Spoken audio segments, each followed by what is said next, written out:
kami ingin memastikan semuanya agar jangan menjadi masalah. Betul. Seperti itu kan banyak lah PT-PT yang ini atau oknum-oknum lah kebanyakan yang mengatasnamakan Korea, visa 73, dimintain duit berapa aja, transfer kemana, ini hati-hati Pak.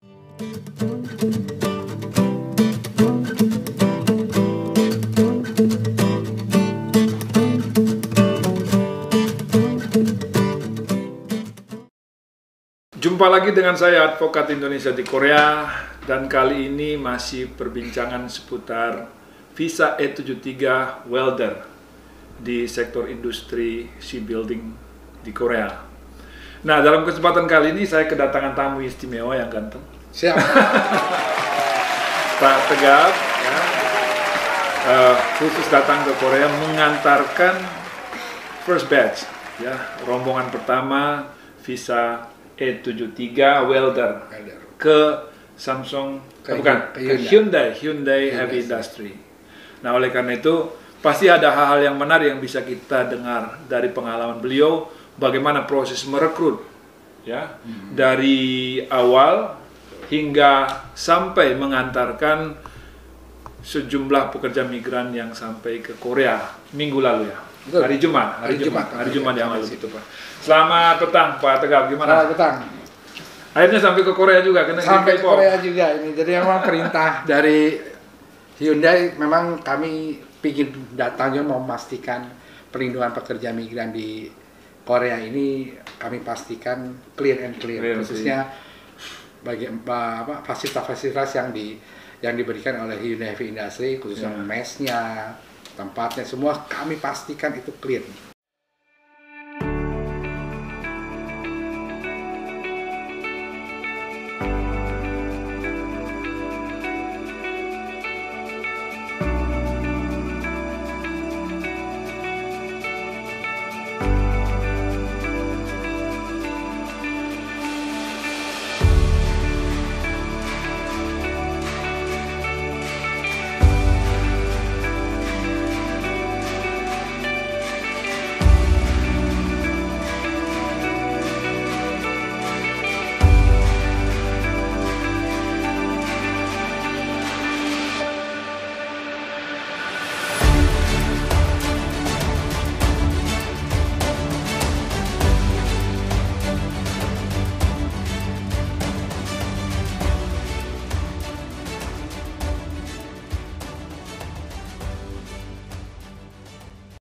Berarti ini datang dalam rangka untuk memastikan Pak, bahwa teman-teman yang bekerja di Korea itu sesuai dengan apa yang disebutkan di dalam kontrak, apa yang pernah diinformasikan melalui job order.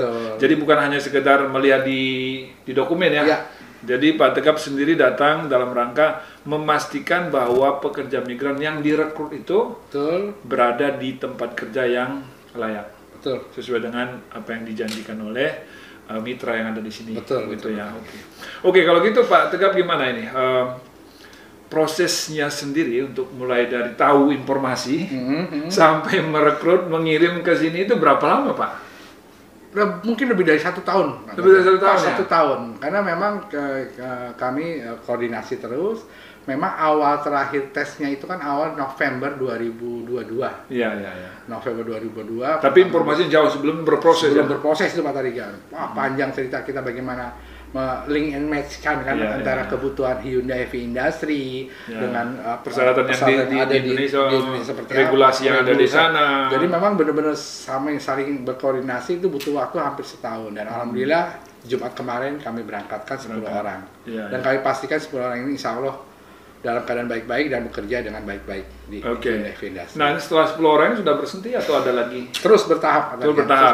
Sampai saat ini yang sudah direkrut dan akan berangkat kira-kira berapa ini? Yang sudah siap itu sekitar totalnya 69 orang, dan memang sudah siap untuk batch ketiga itu ada sekitar 300 lebih. Nah, insya Allah terus bertahap. Ya, artinya sudah ada tata kelolanya, ada polanya yang dibuat sehingga nanti tinggal mengikuti aja, ya? Ya, sekarang kita tinggal running saja, Pak. Tinggal running saja, insya Allah tidak akan ada kendala apa-apa, karena step by step benar-benar kami kawal benar. Agar semuanya ikuti regulasi, ikuti tahap demi tahap. Dan insya Allah teman-teman yang sudah tergabung di PT kami. Iya. Insya Allah bisa habis Lebaran ini, Insya Allah pada berangkat semua ke Korea Selatan. Iya, jadi teman-teman banyak juga yang mungkin bertanya-tanya. Karena kami mengulas tentang E73 ini sebenarnya mulai dari hampir 2 tahun lalu. Ya. Nah, oleh karena itu informasi yang sudah beredar, ada proses perekrutan dan sebagainya, dan dari pengalaman sendiri, ini Pak Tegap salah satu P3MI yang merekrut, ternyata butuh lebih dari 1 tahun. Oleh karena itu, jika banyak teman-teman yang saat ini di dalam proses menunggu dan lain sebagainya, ternyata memang prosesnya memang begitu. Betul. Karena memang mungkin ini baru pertama sekali profesional dalam jumlah yang besar ya. Betul. Memang baru pertama kali ini saya 73, setelah kami pelajari memang harus seperti ini. Iya, prosesnya. Dan insya Allah next ke depannya sudah tidak ada kendala. Nah, jadi dari apa yang disampaikan oleh Pak Tegap, sekarang tata kelolanya kelihatannya sudah jelas. Betul. Sehingga tinggal mengikuti. Oleh karena itu, kalau yang mau bergabung, maka mestinya prosesnya tidak perlu menunggu lama kan begitu. Kalau misalnya dengan mengikuti pola yang sekarang, kira-kira estimasi mulai dari rekrutmen, ya katakanlah tes ya, dimulai dengan tes, sampai berangkat, itu kira-kira berapa lama estimasi? Kalau sudah jalan. Kendala yang sekarang, problem kendala sekarang kita ini memang kebutuhan welder yang di Korea sendiri ini kan apa tadi kan sudah diambil dengan Vietnam dan Thailand. Memang kita sedikit telat pada saat itu, sedikit telat. Memang sudah diambil sama Vietnam dan Thailand dan kuotanya mungkin berkurang.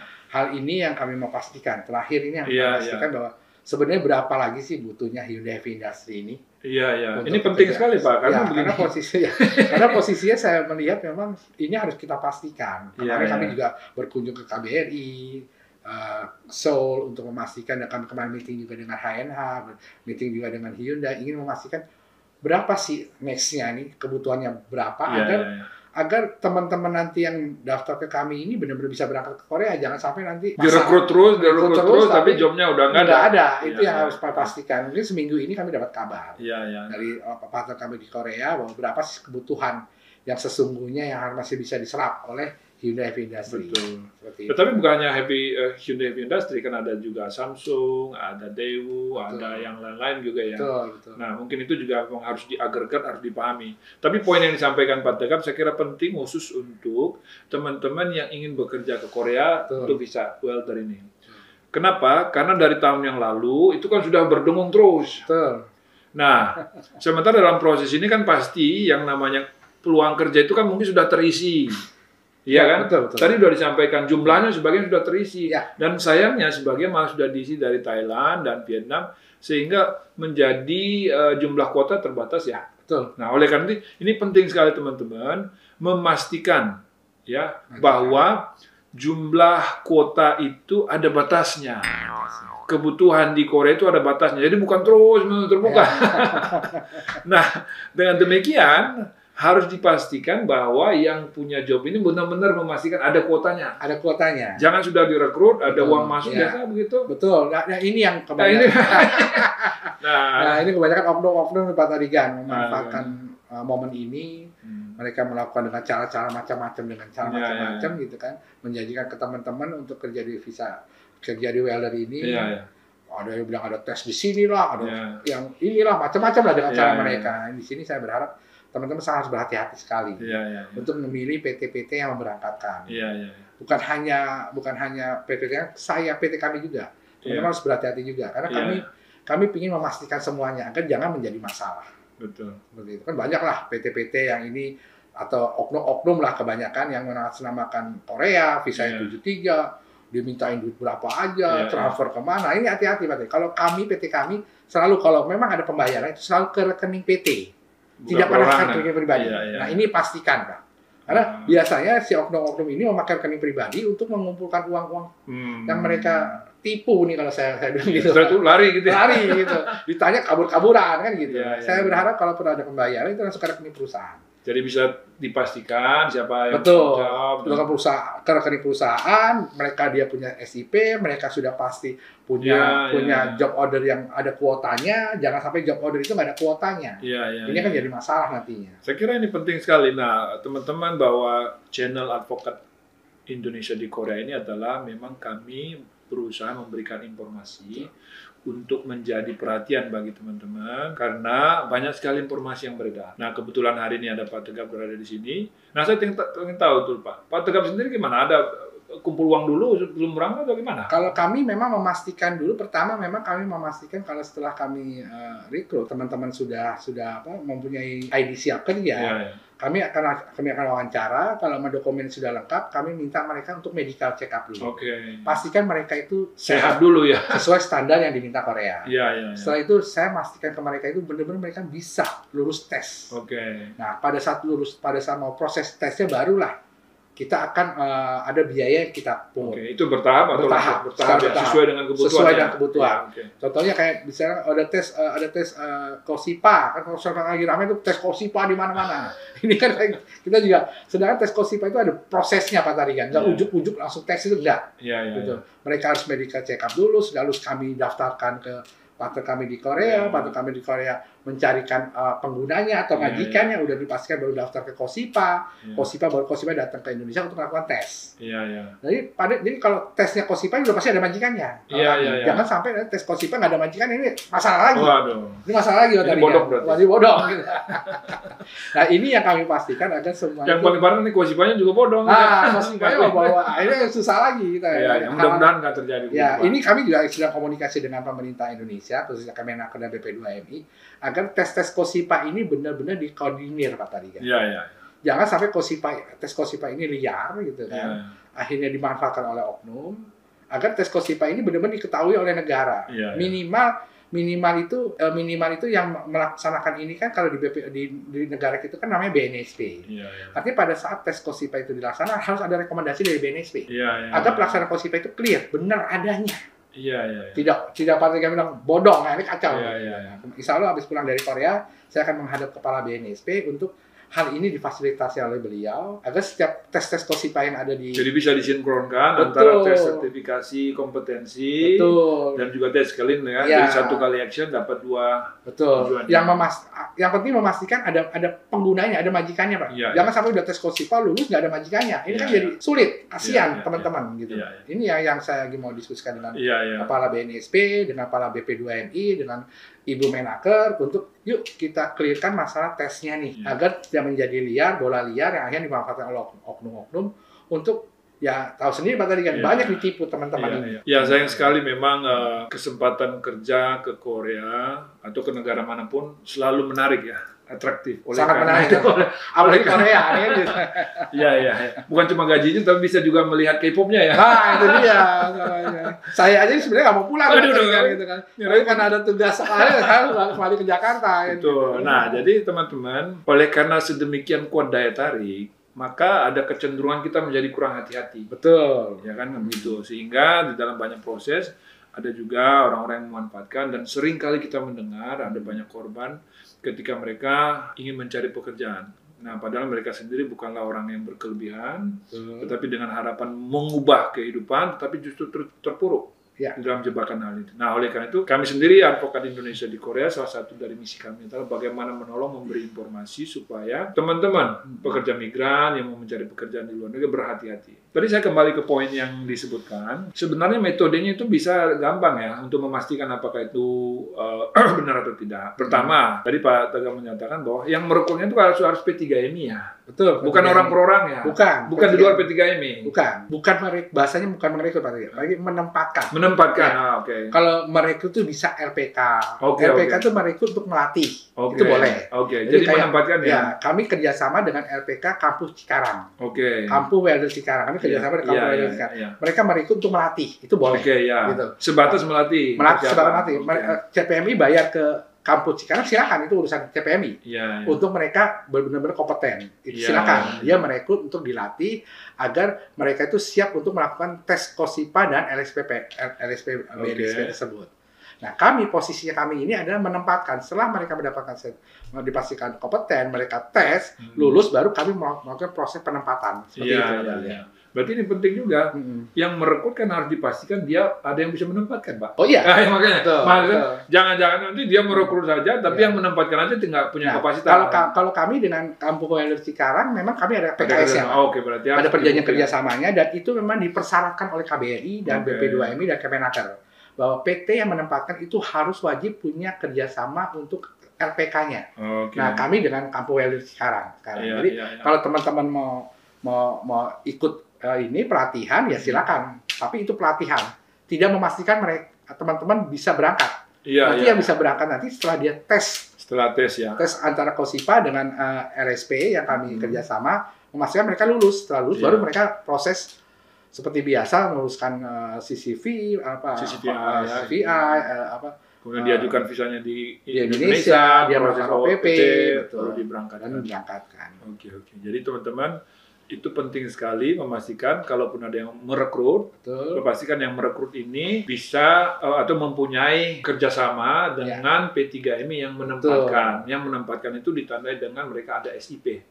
SIP khusus untuk welder ke Korea. Nah, oleh karena itu penting sekali. Dengan demikian, yang memastikan juga kalaupun ada pembayaran, karena yang merekrut itu nggak boleh individu kan. Nah, oleh karena itu lebih baik pastikan kalau PT-nya ini PT yang mempunyai SIP. Kan begitu ya? Betul, Pak. Contohnya kayak RPK, bayar rekrut kemana? Bayar ke RPK, ke rekeningnya RPK, jangan ke pribadi. Misalkan ke PT, ke rekening PT, jangan ke rekening pribadi. Nah, ini yang awal terjadinya. Paling tidak ini langkah awal untuk menghindari ya. Walaupun yang begitu juga masih ada nanti. Banyak Pak Tarigan. Pastinya yang menjadi, walaupun dengan nama, katakan nama PT atau, tapi paling tidak bisa diminimalkan lah. Kalau nama PT kan jelas Pak Tarigan bisa cek SIP-nya ada atau tidak. Kalau perlu teman-teman datangin PT-nya, pastikan kantornya ada atau tidak, gitu loh. Lihat langsung urusan dengan perusahaannya, jangan dengan oknum, dengan ini mengatasnamakan macam-macam. Saya adalah ini itu yang menjadi masalah. Jadi teman-teman, ini pesan begitu penting, khususnya untuk teman-teman yang masih tertarik untuk bekerja di Korea melalui proses perekrutan welder. Ya, tadi disampaikan bahwa jumlah permintaan itu sudah semakin terbatas. Jadi kalaupun ada jor-joran, artinya kompetisinya makin tinggi untuk bisa masuk ke sini. Kenapa? Karena permintaan yang kemarin sebagian besar sudah terpenuhi. Nah, ini penting ya, jadi supaya lebih realistis bahwa ini bukan terus tanpa batas. Nah, dengan demikian semakin hati-hatilah untuk tawaran-tawaran yang kurang jelas dan pastikan. Kenapa? Karena job untuk ini semakin sedikit. Ya, nggak sembarangan lagi perusahaan yang bisa menempatkan. Dan hari ini pun saya memastikan ke partner saya, Pak Tarigan, memang ini juga jangan sampai jadi masalah juga dengan teman-teman. Di sini memang ada job order itu ada di SIP kami itu ada 4 ya Pak Tarigan ya. Di sini ada welder, di sini ada blasting, ada welder, blasting, terus painter dan electrical. Setelah kami cek hanya 4 ini aja yang ada di imigrasi Pak Tarigan. Yang lain jabatan itu nggak ada. Jadi jangan sampai teman-teman ditipu lagi sama oknum nih. Mengatas nama apa ternyata kami cek ke imigrasi yang hanya dapat izin visa E73 hanya 4 jabatan ini. Yang 3 jabatan ini masih dalam proses. Belum clear, belum keluar. Yang namanya blasting, painter dengan elektrik masih dalam proses. Proses untuk apa? Berarti untuk penyesuaian memudahkan persyaratannya. Mungkin persyaratan dari imigrasi Indonesia Korea. Tapi yang udah clear ini welder. Welder problemnya sekarang ini kuota. Kuotanya udah. Ini menarik sekali sebenarnya. Tapi paling tidak informasi ini bisa menjadi perhatian buat teman-teman. Tapi mungkin bagian terakhir bisa memperkenalkan PT-nya. Ini kok tadi PT-nya belum memperkenalkan. PT kami yang menempatkan PT Putri Samawa Mandiri, Pak. Lokasi kantor di Cikunir, bisa teman-teman bisa searching di Google. Ketika PT Putri Samawa Mandiri itu ada di Google, silakan teman-teman kalau mau dapat informasi lebih detail bisa datang ke kantor kami. Biar clear ke kantor kami aja. Yang paling penting itu harus tidak jangan ada masalah gitu. Jadi teman-teman, ini hanya sebagai contoh, ada PT yang lain, ya. Silakan direkonfirmasi, dicek, silakan memilih. Ya, ini kebetulan hari ini ada kunjungan dengan Pak Tegap, maka kami mengundang sekalian menyampaikan informasi ini. Mudah-mudahan informasi ini membantu teman-teman dan jangan lupa untuk like, kemudian subscribe dan share. Sampai jumpa. Itu penting. agar informasi ini tersebar ke Betul, teman-teman, jangan sampai ada yang teman-teman tertipu jangan dengan sampai oknum. menjadi. Itu aja. Pesan saya satu itu aja Pak Targian. Oke, terima kasih dan sampai jumpa lagi di episode berikutnya.